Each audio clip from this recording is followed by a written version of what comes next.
To the White House now, where President Biden is delivering remarks on last week's Colonial Pipeline attack. Let's listen. It's 5,500 miles long. It had never been fully shut down its entire history, and so fully, and they have to safely and fully return to normal operations, and it's going to take some time, and there may be some hiccups like I just had along the way here.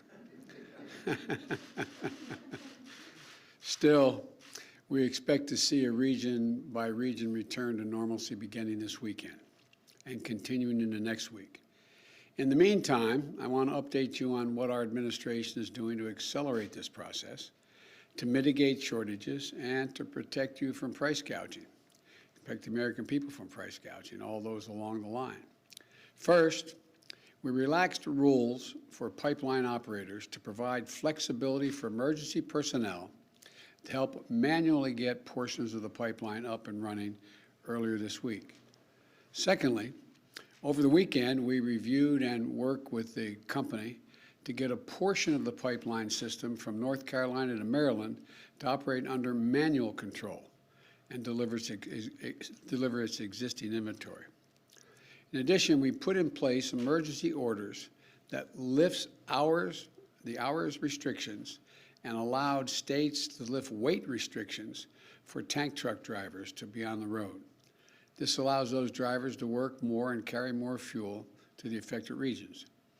Third, the Environmental Protection Agency issued a targeted 20-day waiver of standards in several states to give fuel suppliers more flexibility to use available fuels where they're needed, which will boost the fuel supply. And those last two actions have made tens of millions of gallons of additional fuel available each day to be able to be distributed. Put another way, the extraordinary measures the administration has taken, we estimate, sent enough gas to stations to fill the tanks of over 5 million vehicles in the last few days. Fourthly, as part of an effort to use every possible means to accelerate fuel deliveries, last night I granted a waiver of the Jones Act to fuel suppliers. This allows non-U.S. flagged vessels to transport refined fuel products from the Gulf of Mexico to affected areas, and we'll grant additional waivers if necessary. These steps are temporary, but they will remain in place until full service is fully restored. This is a whole of government response to get more fuel more quickly to where it's needed and to limit the pain being felt by American customers. Now, here's what drives the driver in the states that are affected. Here's what you can do, the drivers. Don't panic, number one. I know seeing lines at the pumps or gas stations with no gas can be extremely stressful, but this is a temporary situation. Do not get more gas than you need in the next few days. As I said, we expect the situation to begin to improve by the weekend and into early next week, and gasoline supply is coming back online, and panic buying will only slow the process. And I also want to say something to the gas stations. Do not, I repeat, do not try to take advantage of consumers during this time. I'm going to work with governors in the affected states to put a stop to price gouging wherever it arises. And I'm asking our federal agencies to stand ready to provide assistance to state-level efforts to monitor and address any price gouging at the pump. Nobody should be using this situation for financial gain. That's what the hackers are trying to do. That's what they're about, not us. That's not who we are. And as for the people who carried out this attack, the FBI has released details on the attack so others can take steps to prevent from being victimized like Colonial has been. We do not believe, I emphasize, we do not believe the Russian government was involved in this attack, but we do have strong reason to believe that the criminals who did the attack are living in Russia. That's where it came from. We're from Russia. We have been in direct communications with Moscow about the imperative for responsible countries to take decisive action against these ransomware networks. And we're also going to pursue a measure to disrupt their ability to operate. and our Justice Department has launched a new task force dedicated to prosecuting ransomware hackers to the full extent of the law. And finally, let me say that this event is providing an urgent reminder of why we need to harden our infrastructure and make it more resilient against all threats, natural and man-made.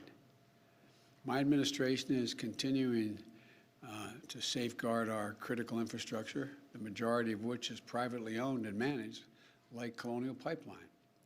Private entities are in charge of their own cybersecurity, and we know what they need. They need greater private sector investment in cybersecurity. And that's why we launched a new public-private initiative in April that is focusing on strengthening cybersecurity in the electric sector for natural gas, for pipelines, as well as water systems and other lifeline sectors. And last night, I signed an executive order to improve the nation's cybersecurity. It calls for federal agencies to work more closely with the private sector to share information, strengthen cybersecurity practices, and deploy technologies that increase reliance against cyber attacks. It outlines innovative ways the government will drive to deliver security and software, using federal buying power to jumpstart the market and improve the products that all Americans use. To assist in this urgent work of protecting our nation against cyber attacks, I'm calling on the United States Senate to move quickly to confirm Chris Inglis as our National Cyber Director and Jen Easterly to be the Director of Cybersecurity and Infrastructure Security Agency at the Department of Homeland Security.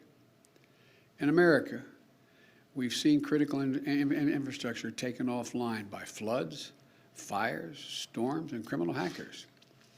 In Texas last month, we saw what happens when storms hit power systems that aren't fully modernized or ready for the threats of extreme weather with tragic results. Now we're seeing the effect of criminal hackers with gas lines throughout the the Southeast. And we're in a competition with China and the rest of the world to win the 21st century economically. And we're not going to win it in competing with an infrastructure that is out of the 20th century. We need a modern infrastructure. My American Jobs Plan includes transformative investments in modernizing and securing our critical infrastructure. Later this afternoon, I'll be meeting with Republican senators to discuss ways we can move forward on modernizing the infrastructure we have today and building the infrastructure we need for tomorrow. I'm willing to negotiate, as I've indicated yesterday to the House members and to the leadership. But it's clearer than ever that doing nothing is not an option. Again, we expect things to return to normal over the next several days. I will be monitoring Colonial's progress and the federal government's support every step of the way. So stay strong. Help is on the way. We're going to get through this as we always do as Americans, and we're going to do it together. And it's going to be quick. God bless you all, and may God protect our troops. Mr. President, you said that hackers are believed to be living in Russia. At what point does the U.S. start to try to inflict pain on governments who allow this sort of thing to happen in their territory? We are working to try to get to the place where we have sort of an international standard that governments, knowing that criminal activities are happening from their territory, that we all move on those criminal enterprises, and that I expect that's one of the topics I'll be talking about with President Putin. Are you confident that Putin was not involved? Are you confident that Putin was not involved? I am confident that I've read the report of the FBI accurately, and they say they were not. He was not. The government was not. Mr. President, Wednesday's executive order mentions the Colonial Pipeline directly, but the press release says it only encourages private sector companies to follow the federal government's lead, which encouragement is good, but in the face of profit, it's kind of sketchy. So what concrete steps is the administration taking to ensure that companies are prepared and held accountable for their cybersecurity issues? You've asked three different questions in that one thing, I think, as I understand it. The bottom line is that I cannot dictate that the private companies do certain things relative to cybersecurity. A lot of you are very seasoned reporters. You've been covering this debate up on the Capitol Hill before I became president, and unrelated to President Trump, just a debate internally among senators as to whether or not the government should be insisting, and it gets into privacy issues and a whole range of things.